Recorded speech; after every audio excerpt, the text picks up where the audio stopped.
Hello my lovely dear students of class 7th and dear parents, कैसे हैं आप सब लोग। I hope you all are fine. तो आपके लिए आज कौन सा एग्जाम पेपर लेकर आए हूँ, क्लास 7th का मैथ्स का पीरियोडिक टेस्ट 2 जो कि आने ही वाला है। तो इसमें हम बिना कोई टाइम वेस्ट किए सीधा क्वेश्चन पेपर पर चलेंगे और डिस्कस करेंगे question paper. Section A 1 mark के क्वेश्चंस होंगे। आइए इनको पहले डिस्कस करते हैं। When two lines intersect vertically opposite angles, जब दो लाइंस इंटरसेक्ट करती है तो वर्टिकली अपोजिट एंगल्स क्या होते हैं? They are always equal. Question number 2 है a pair of lines that meet at 90 degree, दो लाइन जो एक दूसरे को 90 डिग्री पर मिलती हैं, they are called parallel lines, transversal, perpendicular lines या ऑल्टरनेट एंगल्स। तो ये क्या कहते हैं इनको हम बोलते हैं परपेंडिकुलर लाइंस। थर्ड क्वेश्चन है the Virahanka Fibonacci sequence begins as, कैसे स्टार्ट होता है? 1 3 4 7, 1 2 3 5 8 13 2 4 6 10 16, 1 1 2 3 5 8। तो आपकी बुक में जो दिया हुआ है वो दिया हुआ है सेकंड, राइट। लेकिन एक्चुअल में फिबोनाची सीरीज जो है वो यहाँ से स्टार्ट होती है, बट आप अपने बुक के हिसाब से जाओ।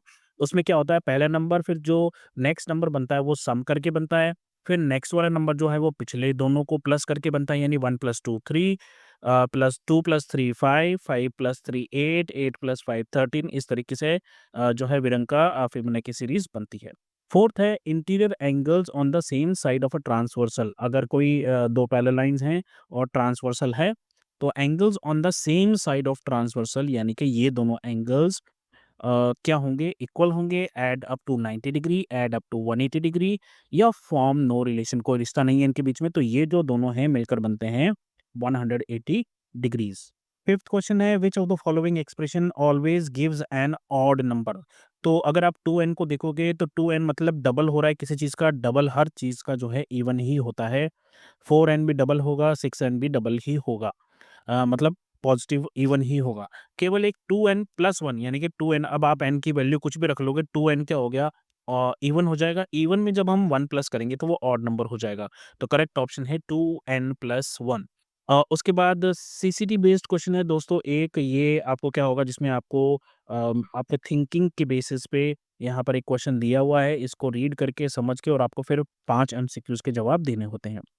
तो Lakpa has odd number of coins, तो उसके पास ऑड नंबर ऑफ कॉइन्स है रुपी 1 के, वो 33 भी हो सकते हैं, 35 भी हो सकते हैं, 37 भी हो सकते हैं, 47 भी हो सकते हैं, मतलब ऑड नंबर है। Odd number of 5 rupee coins और even number of 10 rupee coin. He calculates the total as 205। अब ये जो है हमें गिवन है, इसके बेसिस में हमें क्वेश्चंस के जवाब देने हैं।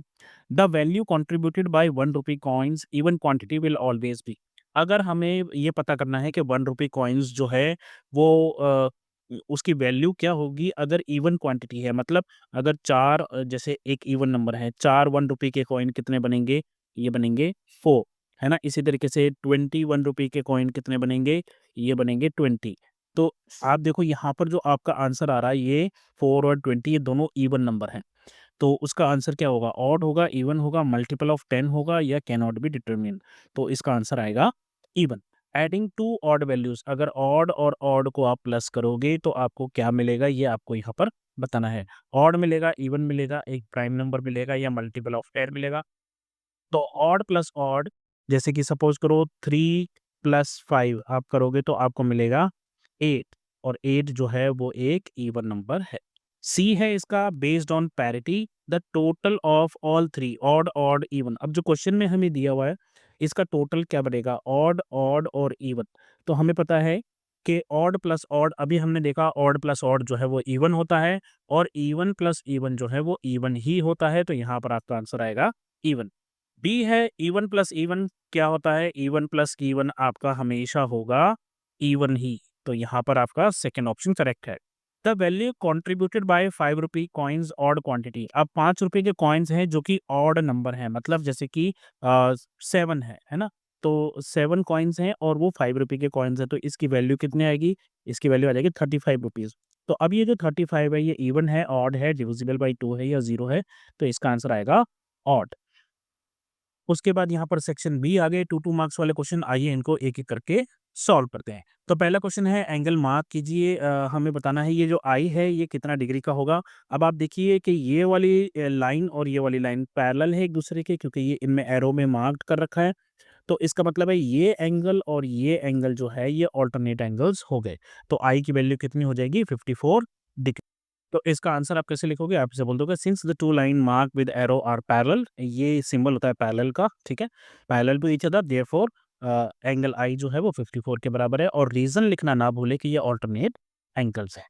नेक्स्ट क्वेश्चन है सॉल्व दिस क्रिप्टोरिथम, हमें सॉल्व करना है। यहाँ टी है, ए है और ये भी टी है। तो मतलब हमें किसी में कुछ ऐड करना है और ऐड करने के बाद भी वही नंबर वापस आना चाहिए। तो इसका मतलब है ए की वैल्यू तो हो गई 0 फॉर श्योर। अब हमें देखना है कि टी की वैल्यू क्या आ सकती है। तो टी की वैल्यू कुछ भी आ सकती है। यहाँ पर आप कोई भी नंबर लिख दो, सपोज करो हमने 1 ही लिख दिया, ठीक है, टी के लिए।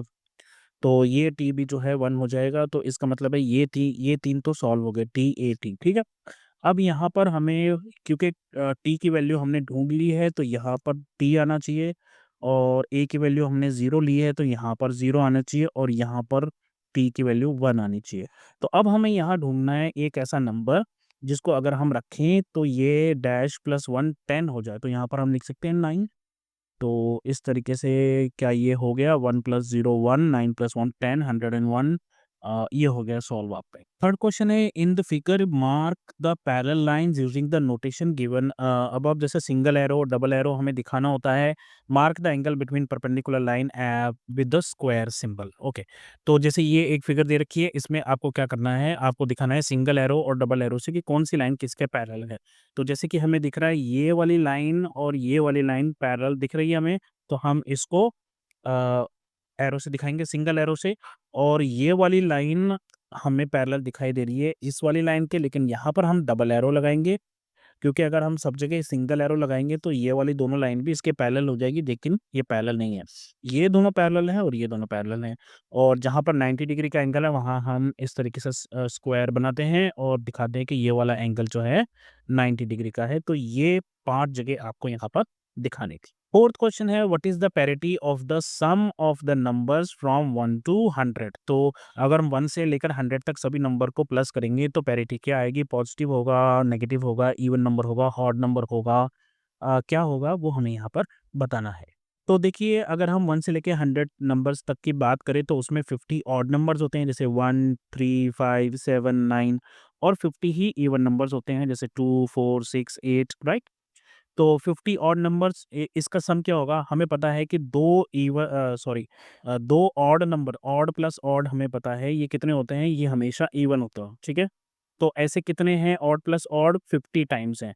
तो अगर 50 को 50 बार आप देखोगे तो ये इवन नंबर ही आएगा।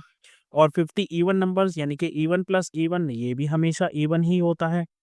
तो इसका मतलब ये हो गया कि इवन नंबर्स का भी सम जो है वो इवन आएगा।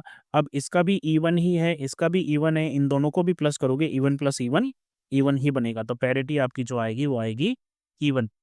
फिफ्थ क्वेश्चन है in figure 5.27 lines and L M are intersected by transversal. So ये लाइन एल है, ये लाइन एम है, और इनको एक ट्रांसवर्सल इंटरसेक्ट कर रही है।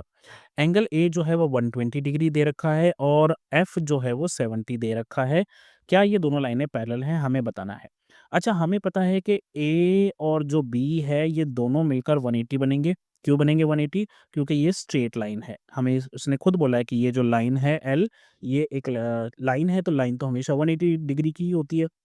तो अगर ये 120 है तो ये वाला एंगल कितना हो जाएगा? 60 डिग्री, क्योंकि दोनों मिलके 180 है, तो 120 और 60। अब एंगल बी और एफ ये दोनों जो है इक्वल होने चाहिए अगर दो लाइन पैरेलल होती हैं तो, क्योंकि ये दोनों एंगल जो हैं ये कहलाते हैं कॉरेस्पॉन्डिंग एंगल। और कॉरेस्पॉन्डिंग एंगल अगर इक्वल है तो लाइंस जुड़ती हैं, वो पैरेलल होती है।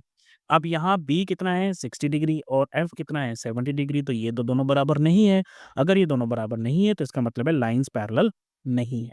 तो किस तरीके से आप इसको लिख सकते हो? सबसे इम्पोर्टेंट होता है पहले आप लिखो गिवन क्या है, एंगल ए 120 डिग्री है, एफ जो है 70 डिग्री है। और फिर उसके बाद हम लिखेंगे कि ए प्लस बी जो है 180 है। यहाँ से हमने एंगल बी की वैल्यू निकाल ली 60। अब क्योंकि एल जो है वो पैरेलल है एम के, तो अगर तो एंगल एफ और बी बराबर होने चाहिए, लेकिन हमने देख लिया एफ जो है वो 70 है, बी जो है 60 है, इसका मतलब है लाइन पैरेलल नहीं है। चलिए आगे बढ़ते हैं सेक्शन सी की तरफ। यहाँ पर 3 मार्क्स के क्वेश्चन है। क्वेश्चन क्या है? फाइंड द वैल्यू ऑफ ए। हमें ये ए की वैल्यू निकालनी है। हमने क्या किया, सपोज करो ये वाला जो एंगल है इसको हम मान लेते हैं एक्स, ठीक है। अब क्योंकि ये दोनों लाइन्स पैरेलल है, ये वाली और ये वाली एरो दे रखे हैं, तो इसका मतलब है कि x की जो वैल्यू होगी वही a की वैल्यू होगी, क्योंकि ये हो गए दोनों अल्टरनेट एंगल्स, ठीक है? इस तरीके से नहीं है डायग्राम, थोड़ा-सा इस तरीके से है और इस तरह से एक लाइन आ रही है, ठीक है? तो ये एंगल और ये एंगल जो है आपस में अल्टरनेट एंगल होंगे। तो अब हमारा काम है इस x की वैल्यू को निकालना, ठीक है? यहाँ पर देखिए ये लाइन जो है एक स्ट्रेट लाइन है, तो इसका मतलब है ये पूरा एंगल जो है ये 180 डिग्री का होगा। अब यहाँ पर ये ऑलरेडी 67 है, यहाँ पर ये 90 डिग्री गिवन है, तो 67 और 90 और ये x तीनों मिलकर 180 हो जाएँगे। यहाँ से हम निकालेंगे x की वैल्यू।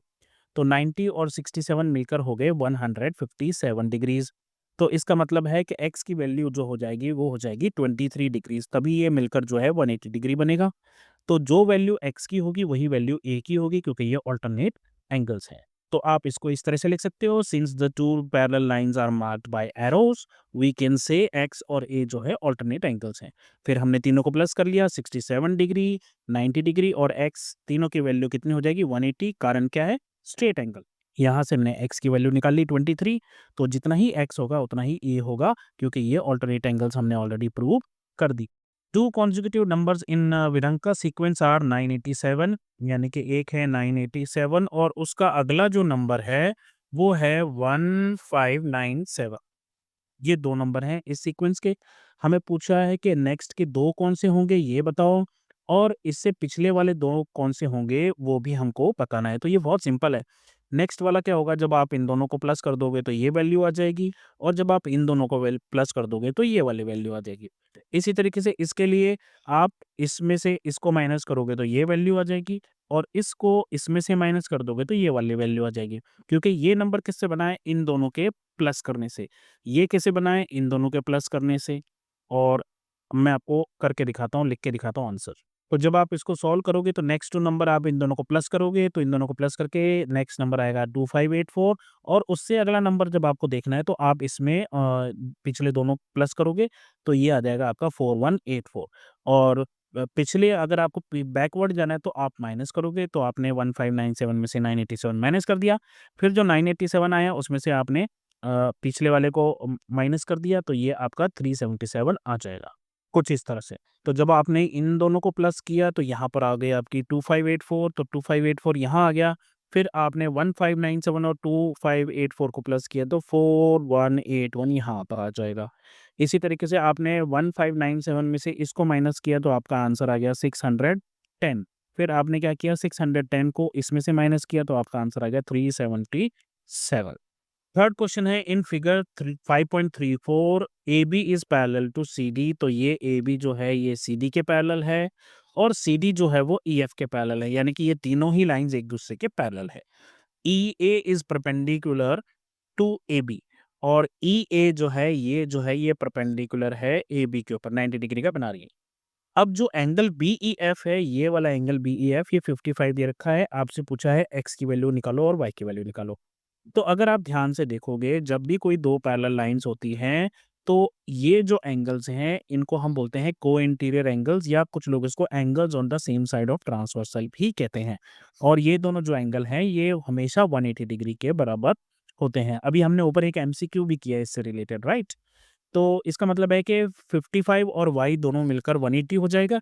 तो y की वैल्यू क्या हो जाएगी, हम इसमें से 55 180 में से 55 माइनस कर देंगे। तो ये कितना बन जाएगा, ये बन जाएगा 125 डिग्रीज़।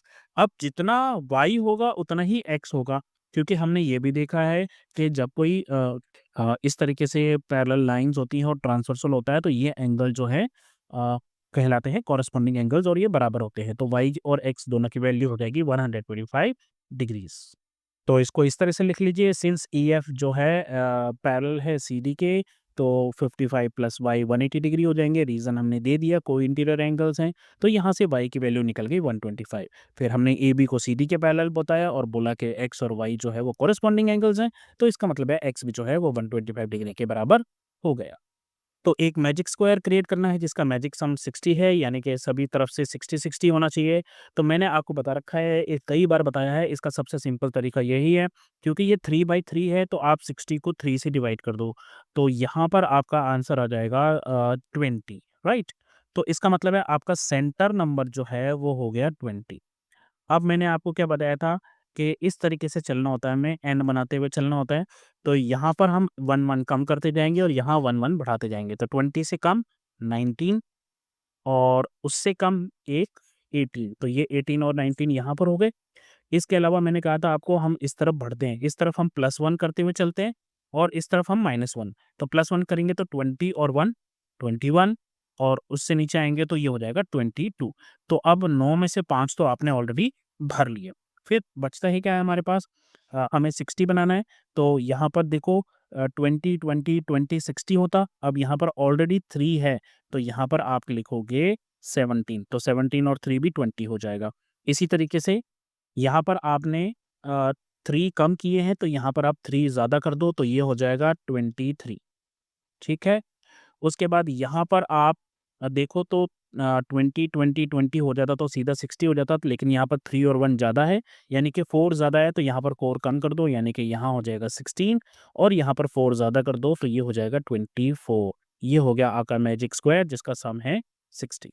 सेक्शन डी आ गए हम लॉन्ग आंसर क्वेश्चन की तरफ। 2 क्वेश्चन है 4 मार्क्स के। तो आइए देखते हैं पहला क्या है, what is the measurement of angle NOP. ये जो ए है इसका हमें वैल्यू निकालनी है। तो अब में गिवन क्या है, यहाँ पर ये एंगल एम जो है 40 डिग्री है, यहाँ पर एंगल 52 है पी, और ये दोनों जो लाइन्स हैं एल एम और पी क्यू ये पैरेलल है क्योंकि यहाँ पे एरो लगे हुए हैं।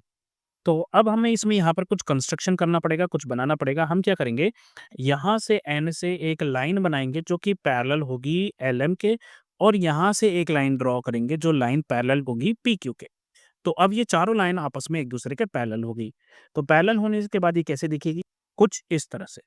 अब हमने क्या किया, ये जो एंगल बने हैं इनको 2 पार्ट्स में डिवाइड कर दिए, इसको नाम दे दिया एक्स, इसको दे दिया वाई, इसको दे दिया सी, इसको दे दिया डी, ठीक है? अब आप देखिए कि एल-एम और ये जो लाइन है, सपोज़ कीजिए ये लाइन हो गई हमारी ज़ेड, ठीक है? तो एल-एम ज़ेड के पैरेलल है, तो इसका मतलब है 40 और एक्स आपस में बराबर हो गए, अल्टरनेट एंगल्स। अब ये पूरा एंगल जो है 96 डिग्री का है, तो 40 निकाल देंगे तो वाई की वैल्यू कितनी आ जाएगी? वाई हो गया हमारा 56 डिग्री। इसी तरीके से ये जो एंगल सी है, ये भी हमारा हो जाएगा 56 डिग्री। क्यों हो जाएगा? क्योंकि ये अल्टरनेट एंगल्स हैं वाई और सी, क्योंकि ज़ेड और ये लाइन टी ये जो है ये दोनों आपस में पैरेलल हैं, तो अल्टरनेट एंगल्स हो गए। तो इसका मतलब ये हो गया कि सी जो है वो 56 के बराबर है। इसी तरीके से डी जो है वो 52 के बराबर होगा अल्टरनेट एंगल्स, क्योंकि ये टी लाइन और पी क्यू आपस में पैरेलल है। तो अब ये जो एंगल ए है, ये पूरा कैसे बना है? सी और डी से मिलकर। सी की वैल्यू हमने निकाली 56, डी की वैल्यू हमने निकाली 52, दोनों को प्लस करेंगे तो आ जाएगा 108 डिग्रीज़ जो होगा ये वाला एंगल निकल के आएगा। अब इसको सिंपली लिखेंगे कैसे? सबसे पहले हम लिखेंगे गिवन क्या है? एंगल एलएमएन जो हमें दे रखा है वो 40 है, एमएनओ जो दे रखा है 96 है और क्यूपीओ जो दे रखा है 52 है। ये हमारे क्वेश्चन में ही गिवन है। कंस्ट्रक्शन हमने क्या किया, हमने लाइन्स ड्रॉ की एन से और ओ से जो कि पैरेलल है एल एम और पी क्यू के। उसके बाद हमने कहा कि एक्स जो है वो 40 डिग्री है अल्टरनेट एंगल्स, और हमने वाई की वैल्यू निकाल ली। वाई कैसे होगा, 96 में से हमने एक्स को माइनस कर दिया तो ये 56 आ गया। सी और वाई आपस में बराबर हैं, तो ये अल्टरनेट एंगल्स की वजह से एंगल सी जो है वो 56 डिग्री हो गया। डी जो है वो 52 डिग्री के बराबर होगा अल्टरनेट एंगल्स, और एंगल ए जो है वो सी प्लस डी यानी कि 108 डिग्री के बराबर हो जाएगा। 12th क्वेश्चन है identify the statements that are true. तो कौन-कौन से ट्रू है आइए देखते हैं। The expression 4m-1 is always give odd numbers. तो देखिए 4m जो है वो तो हमेशा आपको पॉजिटिव नंबर और इवन नंबर ही देगा, क्योंकि ये 4 से मल्टीप्लाई होके हर चीज़ इवन ही हो जाएगी। लेकिन अगर आप उसमें से 1 माइनस कर दोगे या 1 प्लस कर दोगे तो वो ऑड हो जाएगा, तो this means this is true. Second है all even numbers can be expressed as 6j-4। Okay, हम क्या करते हैं, एक बार इसको देख लेते हैं। हम सोचते हैं कि j की वैल्यू जो है वो 1 है, तो 6 j-1 ये 4 हो गया, ठीक है? तो ये नंबर तो हो गया जी हमारा क्या, 6-4 2, ये तो इवन नंबर हो गया, सही बात है। फिर अगर हम लिखते हैं 6 को j की वैल्यू को सपोज़ करते हो, अब हम लिखते हैं 2, ठीक है? क्योंकि 1 के बाद 2 ही आता है, तो 6 2 ज़ा 12 और -4, तो ये कितना हो जाएगा, 12 - 4 इज़ 8। तो भाई इन दोनों के बीच में 2 नंबर और आते हैं 4 और 6, वो कहाँ गए? तो इसका मतलब है कि ये इवन नंबर दिखा तो रहा है, लेकिन सारे इवन नंबर ये नहीं दिखा पाएगा, तो all even numbers can be express नहीं। और मान लीजिए अगर j जो है वो 0 है, तो 6 मल्टीप्लाई बाय 0 इज़ 0 और -4, तो इसका मतलब है इसका आंसर आया -4। तो क्या -4 इवन नंबर है भी या नहीं है, ये आप सोचिए। थर्ड है both expression 2p and 2p plus 1 and 2q minus 1 describe all odd number। तो 2p अगर आप देखिए तो ये सारे इवन नंबर आ जाएंगे इसमें, और उसमें आप किसी भी इवन नंबर में जब आप 1 प्लस करते हो तो वो ऑड नंबर बन जाते हैं, और इसी तरीके से ये भी जो है ऑड नंबर बन जाते हैं। So this is true. The expression 2f plus 3 gives both even and odd numbers। तो यहाँ पर अगर हम देखें expression 2f plus 3 gives both even and odd numbers, तो हमें ये पता है कि 2f जो है ये तो इवन नंबर ही देगा। अब इवन नंबर में अगर आप 3 प्लस करोगे तो आपको ऑड नंबर तो मिल जाएंगे, लेकिन किसी भी इवन नंबर में 3 प्लस करने से आपको फिर से इवन नंबर नहीं मिलेगा। तो इसका मतलब है कि ये एक्सप्रेशन फॉल्स। इसी के साथ और में एक क्वेश्चन है, आइए देखते हैं। फिगर 5.33 में एंगल एबीसी जो है ये 45 डिग्री दे रखा है, और आई के जे जो है ये 78 डिग्री दे रखा है। आपको निकालना है G E H, H E F और ये एफ ई डी। तो ये एंगल आपको निकालना है, ये एंगल आपको निकालना है, और ये एंगल आपको निकालना है। ठीक है। अब अगर आप इस एंगल की बात करोगे तो ये एंगल और ये एंगल वर्टिकली अपोजिट एंगल होंगे, मतलब जितना एंगल ये होगा उतना ही एंगल ये होगा। और अगर आप ध्यान से देखोगे ये एंगल और 45 डिग्री ये दोनों बराबर है कॉरेस्पॉन्डिंग एंगल। तो इसका मतलब है कि ये वाला एंगल जो है 45 होगा, और एंगल ये जो यहाँ पर जी हमने अभी देखा GEH ये वाला एंगल, इसको सपोज कर लेते हैं 1 मान लेते हैं, इसको 2 मान लेते हैं, थोड़ी देर के लिए इसको 3 मान लेते हैं। तो एंगल 1 जो है 45 डिग्री के बराबर होगा, ठीक है? और इसी तरीके से 78 जो है वो इस वाले एंगल के बराबर होगा, क्योंकि ये कॉरेस्पॉन्डिंग है, और ये एंगल और 3 वर्टिकली अपोजिट, तो ये भी बराबर हो जाएँगे। अब ये वाला जो एंगल है, इसको आप निकालोगे 180 डिग्री से इस तरह से। यहाँ पर ये पूरा स्ट्रेट एंगल बन रहा है, ये एंगल आपका 45 है, ये एंगल आपका 78 है, तो ये निकल जाएगा। जब ये निकल जाएगा तो ये वर्टिकली अपोजिट होगा इसका। या अगर आप ये ना भी करना चाहो, आपके पास एंगल 3 और एंगल 1 ऑलरेडी आ गए हैं, आप सीधा एंगल 2 भी निकाल सकते हो, क्योंकि नीचे भी जो है यहाँ पर एंगल बन रहा है 180 डिग्री का। तो ये रहा इसका सॉल्यूशन। गिवन आपने दे दिया है, फिर आपने बता दिया आर जो है वो कॉरेस्पॉन्डिंग एंगल है।